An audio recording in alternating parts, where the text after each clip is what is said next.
Moss. Notre prochain présentateur, André Lapointe, détient un doctorat en psychologie. Il exerce la psychothérapie en pratique privée depuis 15 ans. Il est également diplômé du Centre d'intégration gestaltiste CIG, où il agit comme superviseur dans le cadre du programme de formation. Il œuvre à titre de consultant dans le domaine des troubles graves de comportement et de la déficience intellectuelle et à titre de professeur associé à l'Université de Sherbrooke.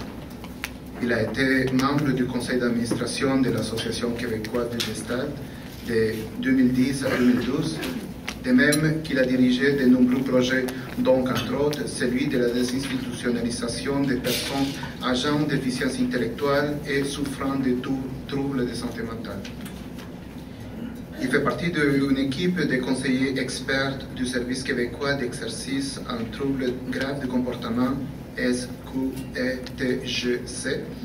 et en plus d'être auteur de plusieurs publications, il se voit régulièrement invité à présenter ses travaux dans le cadre de conférences et de colloques internationaux. J'invite donc M. Lapointe à nous entretenir de la modulation affective et du développement neurologique.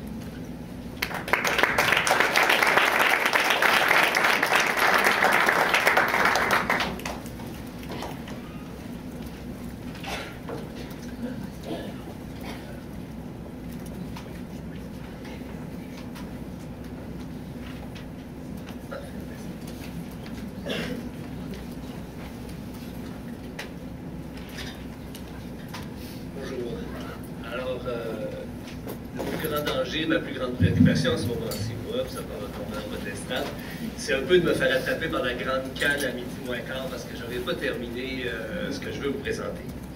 Je suis là depuis le début ce matin, puis je trouvais ça intéressant de voir un peu la combinaison de présentations qui se font ici ce matin, et particulièrement les questions suite à la dernière présentation qu'on a eue. Je pense que dans la mienne, on va avoir peut-être des éclairages complémentaires là-dessus qui vont être fort intéressants. Le défi de préparer cette présentation-là, c'était de choisir les neurosciences, la psychothérapie. C'est quelque chose qui est en ébullition depuis 10 ans, 15 ans. Alors, en parler pendant une demi-heure, ça impliquait un choix absolument cruel à faire. Mais j'ai opté pour regarder un peu l'attachement. Je l'ai regardé d'une façon complémentaire à la conférencière qui vient de passer. Alors, j'étais très content de voir la complémentarité de ces deux-là. Je l'ai regardé un peu plus au plan micro, au plan de qu'est-ce qui se passe dans cette interaction parent-enfant dont on a parlé. Et notamment, par exemple, dans les premières interactions face à face qui se déroulent entre le parent, la figure d'attachement et l'enfant. Donc, ça apparaît très très tôt. Dans ma diapositive, ça dit à partir de l'âge de 2 mois. En fait, à mon expérience à moi, dès que l'enfant est au monde, on voit ça. Si vous regardez, si vous pouvez voir comme il faut les photos, vous regardez cette espèce de regard intense entre le parent et l'enfant. Okay. Ces interactions face à face-là, c'est des courts événements interpersonnels très excitants, chargés d'affect, qui exposent le nourrisson à de hauts niveaux d'information sociale et cognitive.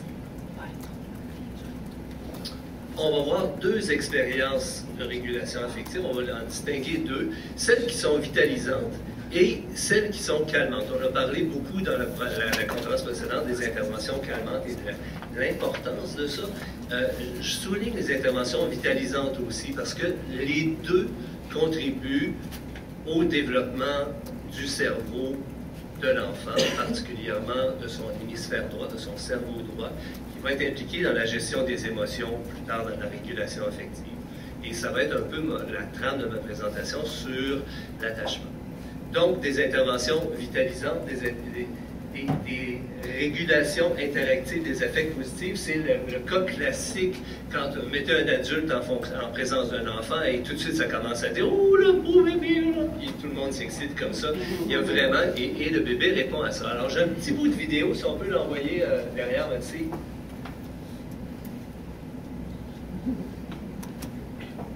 Alors, on va voir là-dedans. On voit très bien la mère et l'enfant en interaction. Je ne sais pas, peut-être qu'ils sont très forts là-dessus. Alors, on voit très bien comment l'expression faciale de la mère traduit beaucoup d'excitation et comment l'enfant aussi est attentif, se déploie et réagit de cette façon-là, d'une façon très intéressante, pour pointer à un moment donné des choses. On arrête la vidéo? OK. Alors, donc, interaction vitalisante. Pendant ce type d'interaction-là, au cours des 2 premières années, se créent des milliards de synapses dans le cerveau qui permettent à l'enfant de recevoir cette stimulation-là, de la contenir sans se désorganiser et d'en profiter et de se calmer après. Évidemment, les interventions calmantes, c'est la réciproque. L'enfant est en détresse parce que la couche est mouillée, parce qu'il a mal au ventre, parce que ceci, parce que cela.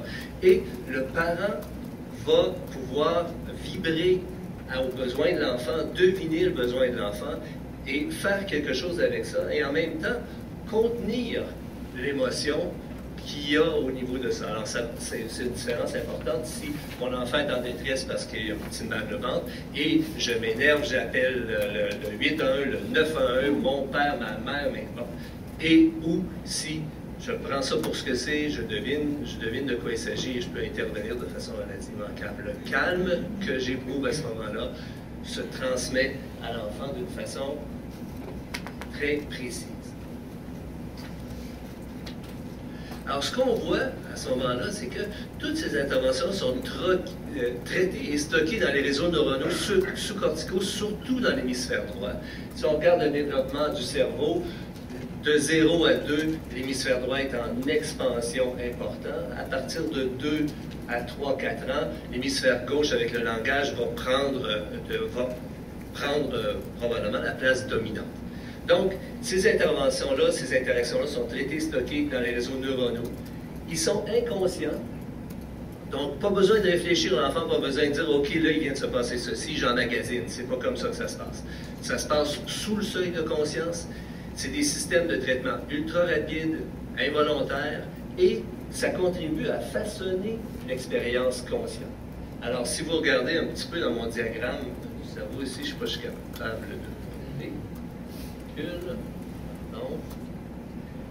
Alors, on voit du côté droit du cerveau, c'est un cerveau vu de face, on voit du côté droit du cerveau, les premières connexions apaisantes se font comme ça, les parties supérieures vers les parties inférieures et intérieures du cerveau, le système limbique, et plus tard, on va voir la contribution latérale du langage qui va contribuer à moduler les émotions, qui va contribuer à permettre à la personne de pouvoir gérer son excitation. Donc, quelques conclusions. Les relations d'attachement sont formatives car elles facilitent le développement des mécanismes d'autorégulation du cerveau, mais des affects aussi, qui à leur tour permettent à l'individu de fonctionner efficacement dans la société. Le cerveau n'est pas un organe statique. En réponse aux défis de l'environnement, il change en permanence. Son architecture neuronale en arrive donc à incarner l'environnement qui l'a formé. Ça, c'est intéressant. Lorsque j'étudiais il y a très très longtemps, on parlait du dilemme nature-nurture.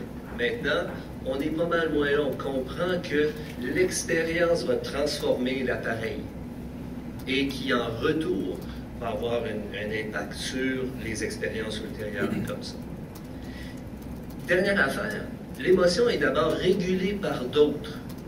Mais au cours du développement précoce, elle devient de plus en plus autorégulée à la suite du développement neurophysiologique. Donc ça, c'est quelque chose d'important de comprendre que la capacité de réguler mes propres émotions me viennent de la capacité de mes figures d'attachement à réguler leurs émotions. Et à quelque part, mon cerveau, dans sa partie régulatrice d'émotions, est une copie de celui de mes figures d'attachement. Alors, on a vu dans plusieurs conférences ce matin les transmissions intergénérationnelles comme ça. Ici, on l'a par un biais neuro, une explication de ça. C'est mes capacités de réguler mes émotions qui permettent au tout petit de réguler les siennes.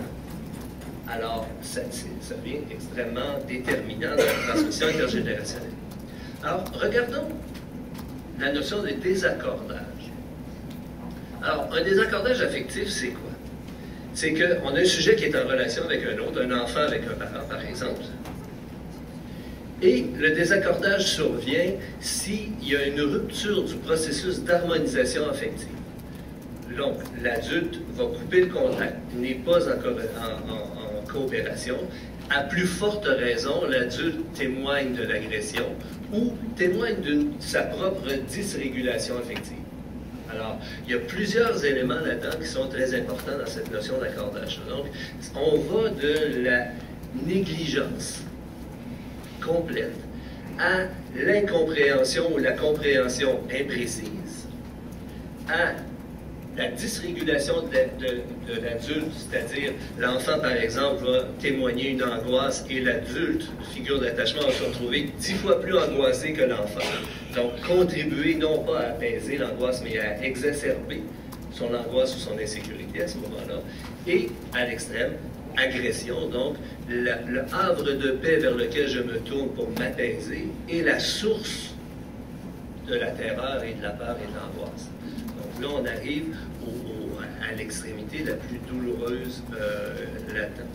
Ce qui se passe après ça, il y a une hyperactivation du système nerveux autonome complet. Vraiment, c'est la panique, c'est la terreur.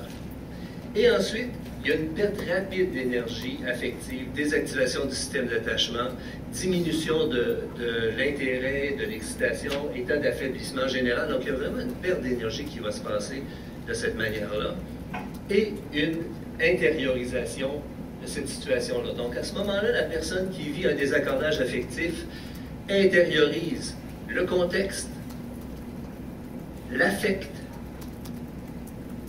le mode de régulation de l'autre et de soi. Okay? Et tout ça se grave dans mon cerveau. Évidemment, une expérience de désaccordage affectif ne change pas le monde. 100 000 expériences de désaccordage affectif, ça commence par produire quelqu'un qui est très différent, très disponible. Après, il va y avoir, et dans la plupart des relations enfant-figure d'attachement, il y a une phase de réaccordage où la figure d'attachement va se rendre compte que, oups, je suis plus là, j'ai pas compris l'enfant, j'ai pas réagi comme il faut, j'ai réagi tardivement, et va se remettre en accord avec l'enfant. Et cet élément-là aussi va être intériorisé. Ça veut dire que dans mon monde, je peux connaître un désaccordage et il y a un espoir aussi de rétablir la relation. Je disais tantôt, dans les bonnes versions, il y a un réaccordage. Dans un certain nombre de cas problématiques, il n'y a pas de réaccordage. Et le problème, c'est que plus le désaccordage affectif est fréquent, plus il est fort, plus il est intense, moins le réaccordage va être probable aussi. On peut avoir des désaccordages affectifs qui vont à peu près la même chose, sauf qu'on n'a pas nécessairement le passage par la perte d'énergie. On a un désaccordage où il y a une augmentation de l'activation, au désaccordage, une hyperactivation, l'intériorisation de ça, un réaccordage et le retour à la normale avec la l'intériorisation. Donc, deux modes complémentaires. Alors, j'ai mentionné tantôt ce qui est intériorisé, et ça va être important parce que dans la fin de ma présentation, je vais revenir avec la notion avec ce qu'on fait avec ça en thérapie. Alors, à quoi ça nous sert dans l'intervention? Quand je parle de thérapie, comprenez bien que ça ne se limite pas à l'intervention deux personnes assises une en face de l'autre pendant 50 minutes. C'est toute intervention thérapeutique, toute intervention qui vise à aider les gens à réparer peut être éclairée par ça. Alors, ce qui est intériorisé, je disais tantôt, le contexte, l'affect, le mode de régulation de moi et de l'autre, et les attentes relationnelles. Donc, moi, je m'attends dans cette situation-là à être battu. Alors, je pense à un client, par exemple, on avait son père, par exemple, le battait à coups de poing pour lui enseigner le respect. Okay? Alors, vous imaginez l'espèce conflit qui était généré par ça. Et ça, c'est pas des relations précoces. Évidemment, on peut s'imaginer que lorsque cette personne-là, cet homme-là avait, je sais pas, 6 mois, 1 an, la relation avec son père était X, mais là, on est un peu plus tard. Donc, le père qui bat le fils pour lui commander le respect. OK? Petit, cet homme-là a appris à tout contrôler. Il savait exactement l'emplacement de chaque chose dans sa chambre, par exemple, pour éviter d'avoir quelques remarques du père là-dessus. Alors évidemment, quand on parle d'attente relationnelle, perception de soi et de l'autre, cet homme-là s'attendait à quoi d'un autre? Il s'attendait à un autre qui va être agressant, abusif, humiliant, méprisant. Donc, on a une intériorisation de ça, et vous vous rappelez que quand ça arrive au niveau de la petite enfance, 0-12 ans, c'est certain que cette intériorisation-là se fait en deçà du seuil de la conscience. Donc les gens ne seront pas capables de dire « ouais, je me rappelle, c'est telle chose, et pour moi, ça se passe comme ça ». C'est des patterns qu'on voit dans la relation, qu'on voit plus tard émerger, puis qu'on peut retracer à ça. Ce qui est important là-dedans, c'est que dans le cerveau, tout ce qui est excité en même temps se lie. Okay, c'est la fameuse loi de Hebb au début. Donc, toutes ces choses-là qui sont gravées dans le cerveau se lient les unes les autres par des synapses bidirectionnelles. Okay? Autrement dit, ça veut dire que dans une expérience ultérieure, par exemple, je peux déclencher, quelle que soit ma porte d'entrée, si c'est l'affect qui émerge, ça peut évoquer en moi des modes de régulation qui vont comprendre, qui vont réévoquer le souvenir de certains contextes difficiles, qui eux-mêmes vont enclencher des attentes relationnelles. Et là, je suis parti d'ici, j'aurais pu partir de là, j'aurais pu partir de là, j'aurais pu partir de là. Donc, ces choses-là qui sont emmagasinées dans mon cerveau sont connectées ensemble, et chacune d'entre elles peut évoquer les autres, peut enclencher les autres, peut évoquer le souvenir de chacune de ces choses-là, souvenir qui va être plutôt du genre souvenir implicite, c'est-à-dire je me sens soudainement anxieux, je me sens soudainement enragé. Okay? Je n'ai pas un souvenir biographique pour dire je me souviens quand j'avais 1 an et demi, il s'est passé ceci et j'étais enragé aussi, ou mon père est enragé. 2 mots sur les traumatismes relationnels précoces. Parce que ce que je vous ai dit là, à dire jusqu'à date, c'est le développement, ça inclut le développement normal. Il y a un continuum avec ça. Ça inclut un développement normal. Dans chaque développement normal, il y a un manque de synchronie, il y a un désaccordage à l'occasion, il y a des réaccordages, il n'y a pas de parents parfaits. Winnicott parlait de good enough mother. Et alors, une mère suffisamment bonne, c'est ça qui est avisé. Alors, dans le développement normal, on a du désaccordage, on a de l'accordage, et c'est l'équilibre entre les deux qui est recherché. Alors, dans le désaccordage hémisphère droit et le corps, donc, il y a des connexions, je vous disais tantôt, ça se passe à droite, des connexions réciproques étendues avec le système nerveux autonome, plus dans l'hémisphère droit que le gauche. Système sympathique qui mobilise l'énergie, système parasympathique, conservation d'énergie. Donc, c'est intéressant de savoir ça. Moi, quand je vois quelqu'un qui a un niveau d'énergie fluctuant dans l'interaction, pour moi, ça interpelle aussi cette espèce de mécanisme pas de mécanisme, mais de profil que je vous montrais plus tôt. Alors, on retrouve là, donc, les composantes somatiques de tous les états émotionnels. On retrouve des effets ou des séquelles des traumatismes relationnels dans plusieurs troubles. On va retrouver, dans plusieurs troubles de santé mentale, on va retrouver des déficits liés à l'hémisphère droit. Il y en a une petite liste qui apparaît à l'écran à l'heure actuelle.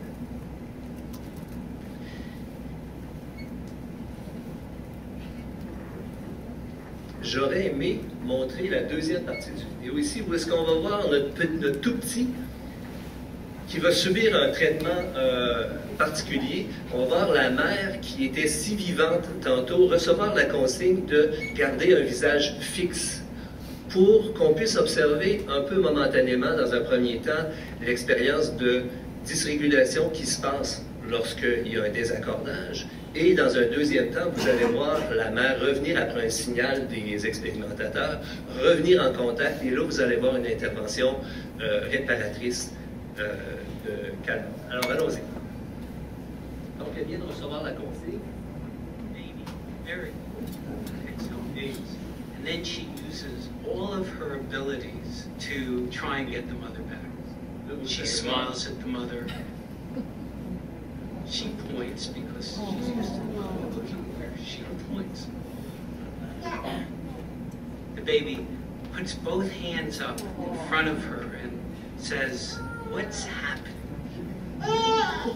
She makes that screechy sound at the mother, like, "Come on, why aren't we doing this?" Even in this 2 minutes when they don't get the normal reaction, they react with negative emotions, they turn away, they feel the stress of it, they actually may lose control of their posture because of the stress that they're experiencing.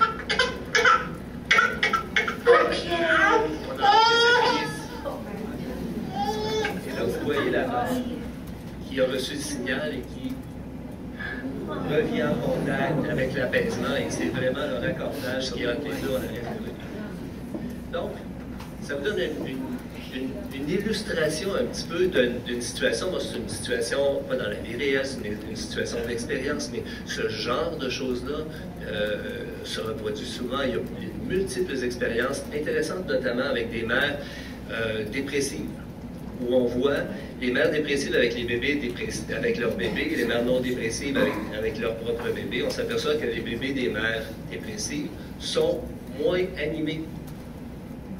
Pas surprenant trop. On s'aperçoit par contre que si on met les bébés des mères dépressives en interaction avec les mères non dépressives pendant 1 heure, par exemple, quelques minutes, ces bébés-là s'animent. Et si on met les bébés de mères non dépressives avec les mères dépressives, ces bébés-là s'éteignent pendant une période aussi courte qu'une phase expérimentale de quelques minutes, comme ça. Le corollaire de ça est aussi troublant. Quand les mères non déprimées sont en contact avec les bébés de mères déprimées, ces mères-là s'éteignent légèrement. Donc, vous voyez dans l'attachement le côté bidirectionnel de la régulation affective, là-dedans aussi, qui est importante. L'importance d'un facteur maternel comme ça, qui, à très petite dose, ne laissera pas de traces chez ces enfants-là, mais à très petite dose, laisse un effet décelant. Comme ça. Alors, notion de reproduction maintenant. Alors, on a au milieu ce que je disais qui était arrivé dans le cerveau, intériorisé dans le cerveau. Alors, si on regarde, wow, ça c'est pas trop. Je vais le lire comme ça, ça est plus proche, parfait. Alors, quelques extraits de notes d'entrevue. Alors, cette personne-là, une femme adulte, parle de sa mère mécontente, son visage avec le visage de la mère dont elle se souvient était tout le temps mécontente, la mère très stressée. Elle se sent clouée au sol lorsqu'elle s'épanouit. Sa mère n'est ni maternante ni affectueuse. Donc, on parle d'un contexte développemental assez particulier. Et elle, si on regarde un peu la façon dont elle se sent laide, insignifiante et indigne. Au plan affect, ce qu'on va retrouver, c'est anxiété, honte et dépression chez cette cliente-là. Et elle a des réserves versus la blessure. Alors, on illustrait ça dans les commentaires expérimentaux tantôt. C'est quelqu'un qui, non, moi, ma vie, c'était correct. Ma mère était comme ça, puis c'est grâce à la mère que j'ai eue. Donc, on avait ce phénomène-là. Impatiente face à sa douleur. Elle se regardait souffrir et elle n'avait aucune tolérance pour sa souffrance. Il n'y avait aucune place pour ça. Perte totale d'énergie face aux critiques maternelles. Sa mère, quand je l'ai suivie, sa mère était encore vivante, elle la rencontrait encore, et à chaque fois qu'elle revenait, c'était dégonflé totalement. Et évidemment, dans la période de développement, elle, cette clientèle ne pouvait pas se tourner vers sa mère. Donc, elle craignait, je vais vous dire juste une partie de ça, elle était très préoccupée que je me désintéresse d'elle. Dans notre relation thérapeutique, elle était très préoccupée que je me désintéresse d'elle dans la relation. De ne pas être une bonne cliente, elle me voyait comme une cliente insatisfaisante. Et ça, cette perception d'elle et de moi, de mon désintérêt probable, générait pas mal de malaise, d'anxiété, de tristesse. Elle n'était pas très consciente de ce qui se passait pour elle là-dedans. Elle se sentait mal, mais elle n'était pas capable de faire vraiment les liens de relation. Et d'un côté, elle performait pour éviter mon jugement. Okay? Et d'autre part, c'est quelqu'un qui a fini par dire « Moi, j'arrête la thérapie parce que je ne peux plus souffrir, je ne peux plus endurer cette situation-là. » Et elle avait arrêté pas mal de choses dans sa vie. Alors, ce qui est intéressant là-dedans, dans cet exemple-là de parallèle, c'est que puisque ces choses-là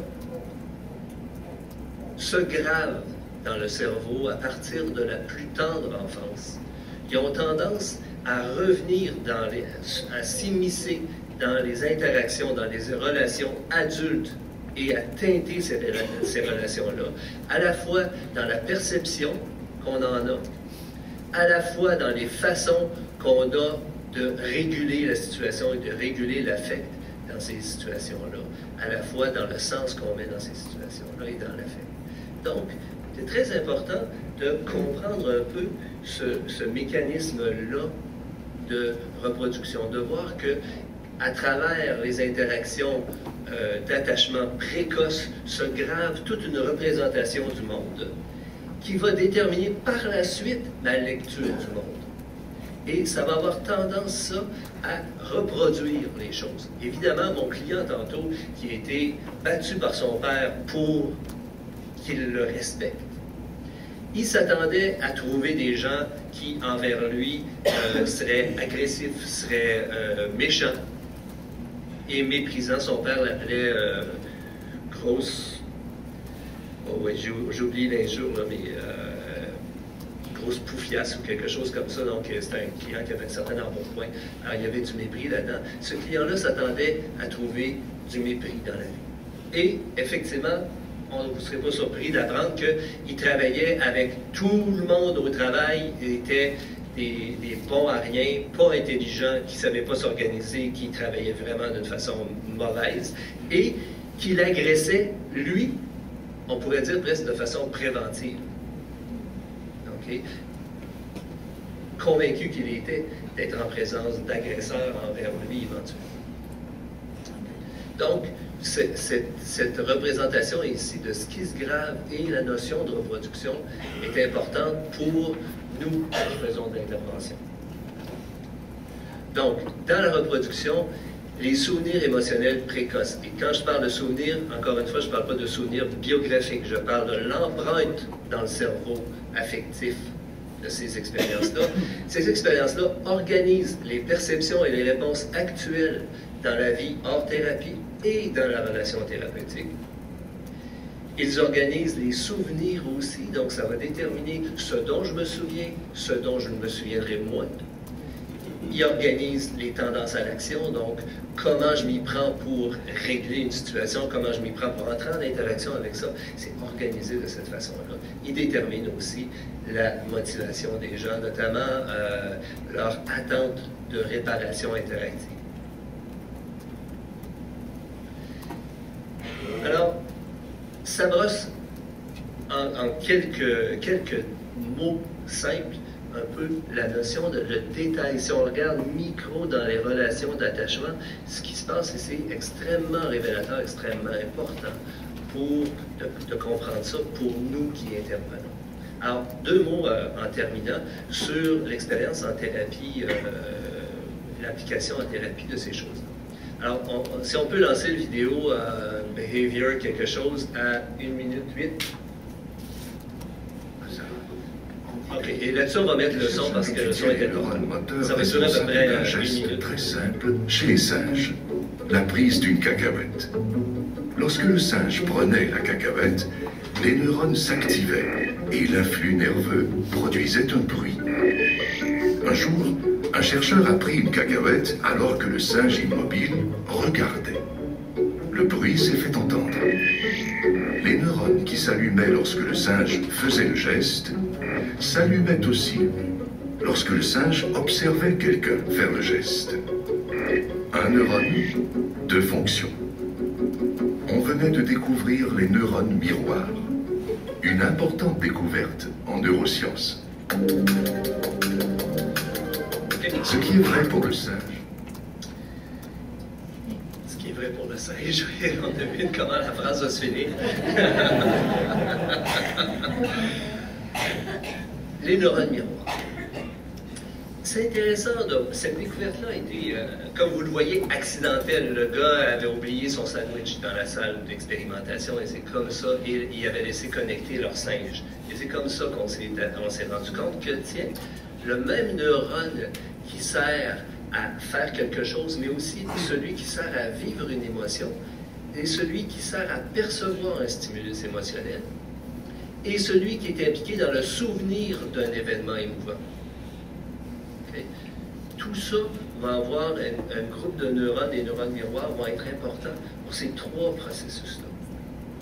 C'est assez extraordinaire de voir donc que quand on perçoit un stimulus émotionnel chez notre interlocuteur, par exemple, la partie de notre cerveau qui vibre à ça pour nous faire comprendre que la personne est joyeuse, triste, enragée, est la même partie qui nous sert à être joyeux, triste, enragé à notre tour.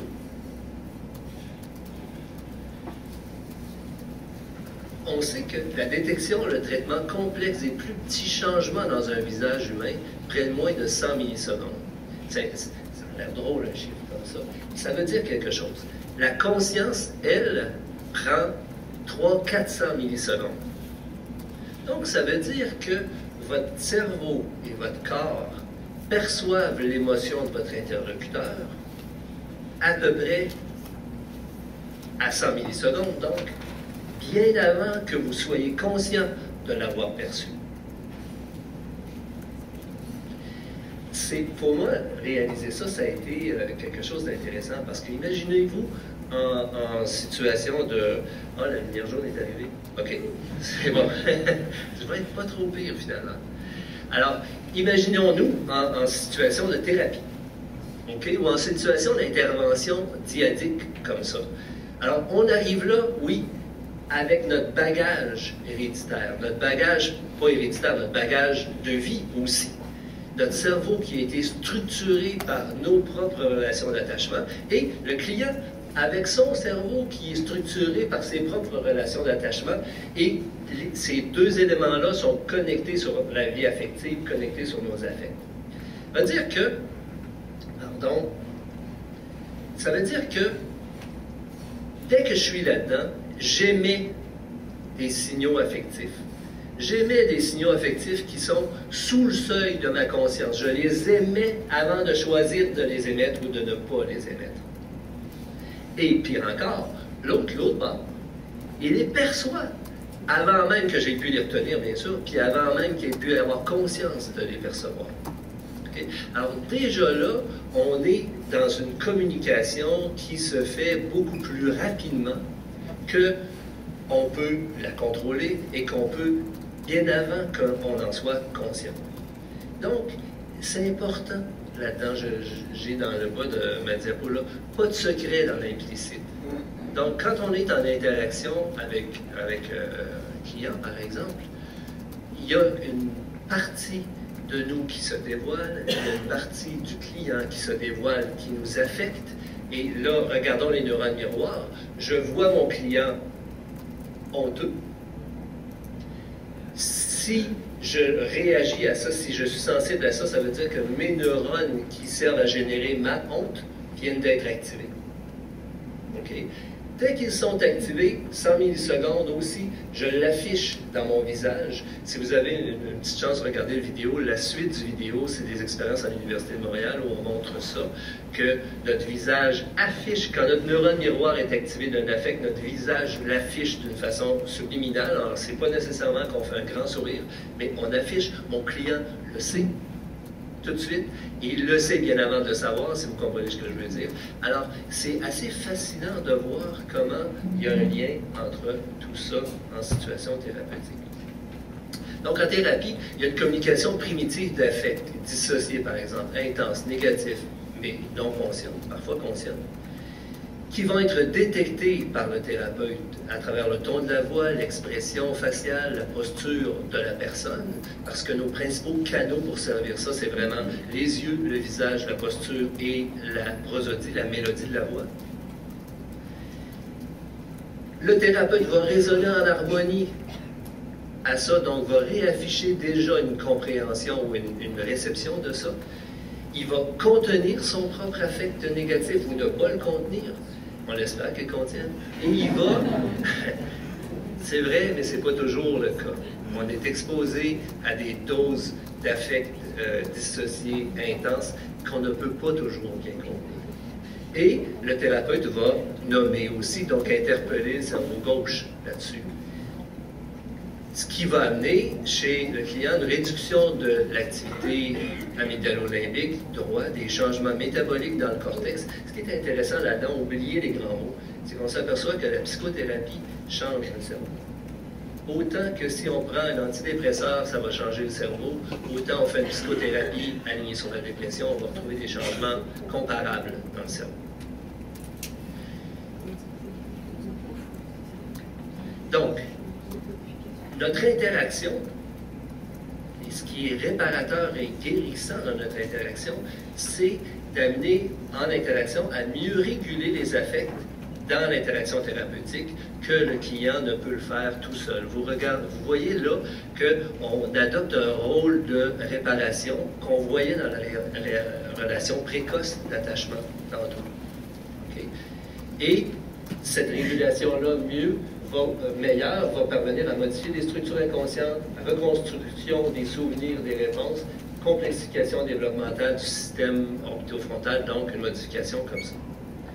Alors, à la fin, ce qu'on appelle depuis 100 ans la cure par la parole devient maintenant la cure par la communication, et notamment la cure par la communication qui inclut la communication subliminale, la communication qui est en deçà du seuil de la conscience, et c'est quelque chose qu'on commence à comprendre de mieux en mieux. Et c'était ma dernière.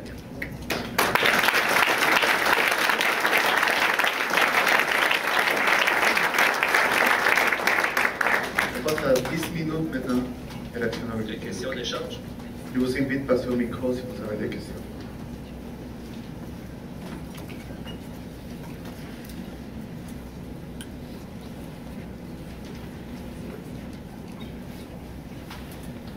C'était très clair, vous êtes entendu.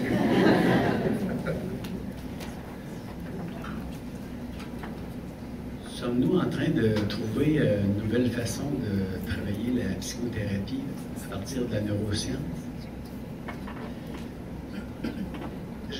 Je dirais presque une façon complémentaire de la comprendre.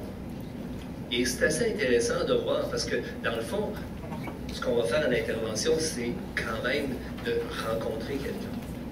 Sauf que la rencontre telle qu'on la comprend maintenant met beaucoup plus d'emphase sur la régulation affective qu'on peut faire ensemble, avec une conscience qu'en faisant ça ensemble, il y a quelque chose qui se développe chez l'autre personne, avec la conscience aussi que dans la plupart des troubles de santé mentale ou des problèmes comportementaux, au cœur de ça, il y a une dimension de régulation affective.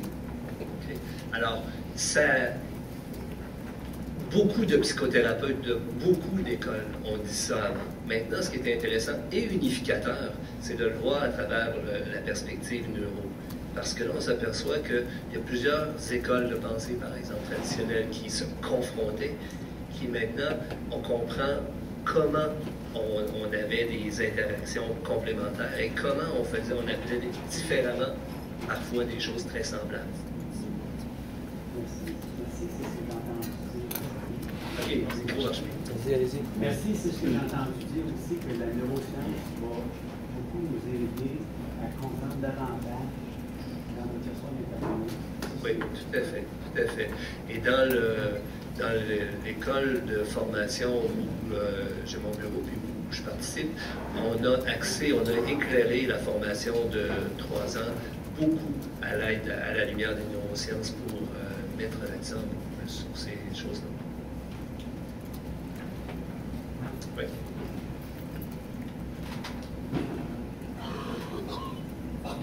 Mettons simplement, ce que ça dit, c'est, par exemple, quelqu'un qui est en psychothérapie, le cerveau va y changer. Il y a des connexions neuronales qui vont se refaire autrement. Il y a des nouvelles connexions qui vont se faire. De nouvelles connexions, mais les anciennes vont rester. Les anciennes restent. On ne connaît pas beaucoup la gomme effacée. Alors, les anciennes restent. Ce qu'on fait essentiellement dans nos interventions au plan affectif, c'est de créer de nouvelles connexions et de les renforcer, ces nouvelles connexions-là, pour qu'elles puissent, dans la vie réelle, prendre préséance sur les vieilles connexions. Ça nous rend humbles aussi. Hein? Quand on regarde les interactions précoces qu'on voyait tantôt, puis qu'on prend conscience que c'est des milliers, pour ne pas dire de millions d'interactions qui se font, ben, quand on arrive avec quelqu'un qui a 30 ans ou 20 ans et qu'on commence à intervenir auprès de lui, il faut comprendre qu'il y a un bagage de millions d'interactions qui ont généré des connexions et renforcé des connexions. Et nous, on arrive avec notre petit bagage pour en faire de nouvelles, qui, on l'espère, vont prendre préséance sur les autres. Merci. Ah bon? Ça répond à la question. Ben, c'était un peu le contrepoids, spécialement dans des contextes de négligence ou de maltraitance. L'apprentissage est tellement puissant en termes d'émotion que je me demandais comment, dans un contexte psychothérapeutique, quel processus de répétition ou avec quelle puissance ça va devoir être imprégné ou recréer des nouvelles synapses pour être en mesure éventuellement, donc, pas de contrebalancer, mais un peu de compenser, je dirais. Oui. C'est intéressant, hein, parce que techniquement, ce qu'on apprend, je ne vais pas parler de ça dans la conférence, mais on apprend que pour toucher ce dont vous parlez, il faut favoriser l'émergence de ces affects-là en interaction, les réguler à deux et mettre du sens là-dessus, donc faire intervenir le cerveau gauche. Donc, essentiellement, c'est ces 3 interactions-là. Et le rappel affectif, il doit se faire dans une zone qui est pas trop faible, parce que sinon on placote, on n'accomplit rien, puis pas trop forte non plus, parce que sinon la personne est complètement dysrégulée et puis en interaction. Donc, il y a comme un sweet spot en latin où il faut tenir le rappel affectif pour avoir une efficacité. Oui. Oui, André, j'aimerais que tu nous parles un peu de comment, en psychothérapie, on peut aider quelqu'un qui a développé un problème de régulation de ses affects, donc un problème de régulation aussi du contrôle de son agressivité, possiblement, de son anxiété. C'est quoi les implications de psychothérapie et c'est quoi les enjeux et comment on peut s'aider à éviter certains pièges ou à mieux aider le client? Oui. Méchante question.